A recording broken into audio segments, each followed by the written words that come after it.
Hello student. हम previous year question paper discuss कर रहे हैं, बट ये प्रीवियस ईयर का क्वेश्चन पेपर नहीं है। ये जो क्वेश्चन पेपर हम डिस्कस कर रहे हैं ये इसी साल बिहार स्टाफ नर्स का जो क्वेश्चन पेपर हुआ है 1/8/2025 को जो एग्ज़ाम हुई थी बिहार में स्टाफ नर्स के लिए, उसका क्वेश्चन पेपर है जो हम आज की क्लास में डिस्कस करेंगे। सो प्लीज़ आप हमारी क्लास में बने रहिए। यदि आपने हमारे चैनल को लाइक सब्सक्राइब और शेयर नहीं किया है तो जाके कर दीजिए। बेल आइकन को दबा के रखिए ताकि आने वाली सभी क्लासेस की नोटिफिकेशन आपको मिलती रहे। इसके हम 45 MCQs ऑलरेडी डिस्कस कर चुके हैं। रिमेनिंग MCQs हम क्लास वाइज डिस्कस करते रहेंगे। देखिए ये ऑफिशियल आंसर की है, तो चलिए डिस्कस करते हैं। नाउ नेक्स्ट क्वेश्चन, सब्जियां बनाते समय पोषक तत्वों को संरक्षित रखने में पाकक्रम को कौन सी विधि अत्यंत प्रभावी है? तो कौन सी है? यदि हम जब भी खाना बनाते हैं और सबसे ज़्यादा पोषक तत्व कौन सी विधि के द्वारा संरक्षित की जाती है तो वो है स्टीमिंग, ठीक है, या भापन। हल्की सी भाप लगाने और स्टीम करने में सबसे ज़्यादा पोषक तत्व होते हैं, वो नष्ट नहीं होते। अदरवाइज आप किसी भी विधि के द्वारा करते हैं तो पोषक तत्व अधिक तरीके से नष्ट होते हैं। ओके, नाउ नेक्स्ट क्वेश्चन, नक्तधता या नेक्टोलोपिया निम्नलिखित में से किस विटामिन की कमी का सामान्य लक्षण है? ये किसकी वजह से है नेक्टोलोपिया या नाक से खून बहना? तो ये होता है विटामिन ए की कमी से। ओके, ये ऑफिशियल आंसर की है इसीलिए इसमें आंसर पहले से दिख रहे हैं आपको। Okay, now next question, N95 mask में N95 क्या दर्शाता है? क्या दर्शाता है? तो वह दर्शाता है कि यह कम से कम 95% वायु वहित कणों को फिल्टर कर देता है। ओके, जो N95 मास्क है इसको वेयर करने से क्या होगा कि 95% जो उतने भी कीटाणु है या बैक्टीरियाज है इनको वो फिल्टर कर देगा। नाउ नेक्स्ट क्वेश्चन, BMW नियम 2016 के अनुसार संक्रमण अपशिष्ट जैसे प्रदूषित लिनन का निपटान के लिए सामान्यतः किस कोडिंग बैग का उपयोग किया जाता है? ओके, तो आपको पता है बायोमेडिकल वेस्ट मैनेजमेंट के नियम के अनुसार क्या होता है, अभी 2016 में कुछ नियमों में संशोधन किए गए थे। तो उनके अनुसार क्या है कि जितने भी संक्रमित बेड लिनन है या ठीक है, तो उनको निपटान करने के लिए कौन से कलर कोडिंग का उपयोग किया जाता है? तो वो किया जाता है येलो कलर का। ओके, कौन सा कलर? येलो कलर या पीला कलर। नाउ नेक्स्ट क्वेश्चन, अस्थि का उपहासी रोग जिसके अभिलक्षण सहित में कमी, मैट्रिक्स अवनति और संरचनात्मक सामर्थ्य में ह्रास है, फिलिंग द ब्लैंक्स क्या कहलाता है? तो देखिए सिंपल सी बात है कि ऑस्टियोपोरोसिस का राइट आंसर होगा अस्थि सुशिशिवता हिंदी में। तो इसका जो है क्या होगा कि जो हड्डियों में है, मानव हड्डियाँ जो होती है अस्थि जो बोन्स होती है, बोन्स में क्या होगा कैल्शियम की कमी होने की वजह से क्या होगा, फ्रैक्चर होने के ज़्यादा चांसेस रहेंगे, ठीक है, और संरचना भी चेंज हो जाएगी और सीवियर पेन रहेगा। So that is called osteoporosis. Now next question, ICD-11 कब लागू किया गया था? ओके, तो ICD-11 कब लागू हुआ था? तो वो हुआ था 2022 में। कब हुआ था? 2022 में।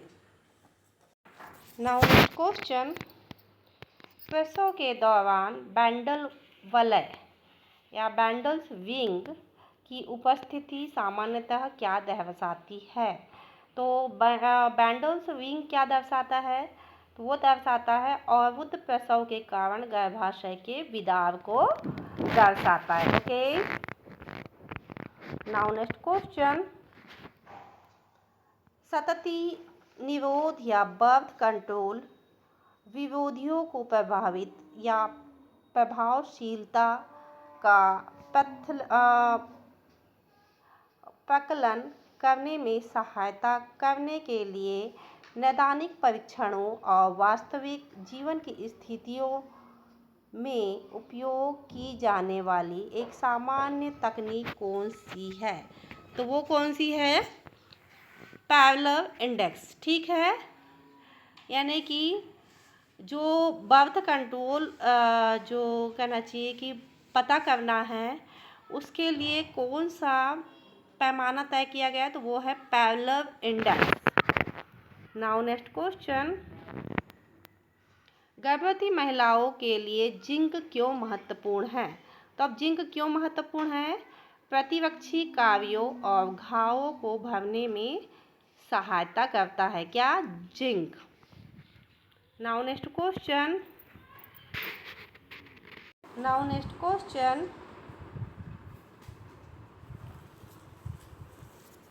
अनुक्रिया शून्य हर्ट संरोध से पीड़ित व्यक्ति का प्रबंधन में पहला कदम क्या कहलाता है?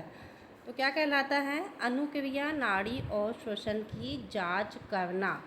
ओके, क्या कहलाता है? अनुक्रिया नाड़ी और श्वसन की जांच करना। यानी कि इसमें प्रायोरिटी नीड या फर्स्ट एड पूछा है कि सबसे पहले क्या करना चाहिए। तो सबसे पहले क्या करना चाहिए? अनुक्रिया यानी कि एक्टिविटी चेक करनी चाहिए, नाड़ी चेक करनी चाहिए, यानी कि पल्स चेक करनी चाहिए, और क्या करना चाहिए? रेस्पिरेशन चेक करना चाहिए। ओके, नाउ नेक्स्ट क्वेश्चन,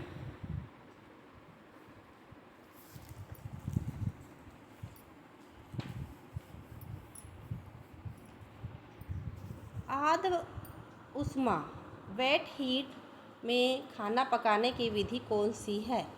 तो वेट हीट में जो खाना पकाया जाता है उसको क्या बोलते हैं? उबालना या बॉइलिंग। ओके, क्या बोला जाता है? बॉइलिंग। नाउ नेक्स्ट क्वेश्चन, निम्नलिखित में से कौन सा देखभाल वितरण केयर डिलीवरी को प्रक्रियात्मक नर्सिंग मॉडल का सर्वोत्तम वर्णन करता है? तो कौन सा करता है? प्रत्येक स्वास्थ्य देखभाल प्रदाता अपनी भूमिका के आधार पर रोगियों के लिए विशिष्ट कार्य करता है। यानी कि जिसकी जो रिस्पॉन्सिबिलिटी है वो करता है, और सबकी अलग अलग रिस्पॉन्सिबिलिटी है जो तय की जाती। Okay, so next question, now next question, हैविस प्लस को फिलिंग द ब्लैंक्स के नाम से जाना जाता है। तो किसके नाम से जाना जाता है हैविस प्लस को? Return flow enema. ओके, किसके नाम से जाना जाता है? रिटर्न फ्लो एनीमा जो है हैविस प्लस द्वारा डिस्कवर किया गया था। नाउ नेक्स्ट क्वेश्चन, द्वितीय सर्वेक्षण के सैंपल प्रारूप में ए द्वारा क्या दर्शाया जाता है? तो ये दर्शाया जाता है औषध प्रयोग के प्रति allergy. Okay, allergy of medicine. Okay, sample में ए का मीनिंग क्या है? Allergy of medicine. Now next question, निम्नलिखित में से कौन सा यथार्थ और उपयुक्त नर्सिंग दस्तावेजीकरण का सर्वोत्तम रूप दर्शाता है? सो कौन सा दर्शाता है? तो वो है, रोगी ने कहा, जब मैं खड़ा होता हूँ तब मुझे चक्कर आते हैं। ओके, तो क्या है? Patient said I feel dizzy when I stand up. Okay, तो क्या है? जब वह खड़ा होता है उसको चक्कर आते हैं। Now next question, Ottawa charts for health promotion निम्नलिखित में से किस प्रमुख कार्य क्षेत्र पर बल देता है। तो ओटावा चार्टर्स ऑफ हेल्थ किस पर वह प्रमुख बल देता है? तो वो देता है स्वास्थ्य सार्वजनिक नीति का निर्माण, सहायक वातावरण का निर्माण और सामुदायिक कार्रवाई का सदृढ़ बनाना, इस पर बल देता है। ओके, सो स्टूडेंट, ये थे कुछ इम्पोर्टेंट एमसीक्यू जो इसी साल 2025 में हुई बिहार स्टाफ नर्स की जो वैकेंसी थी उससे लिए गए थे। सो आई होप आने वाली सभी एग्ज़ाम्स के लिए ये एमसीक्यूज़ बहुत इंपॉर्टेंट रहने वाले हैं। सो प्लीज़ आप हमारी क्लास से बने रहिए। यदि आपने हमारे चैनल को लाइक, सब्सक्राइब और शेयर नहीं किया है तो जाके कर दीजिए। बेल आइकन को दबा के रखिए ताकि आने वाली सभी क्लासेस की नोटिफिकेशन आपको मिलती रहे। Thank you for watching.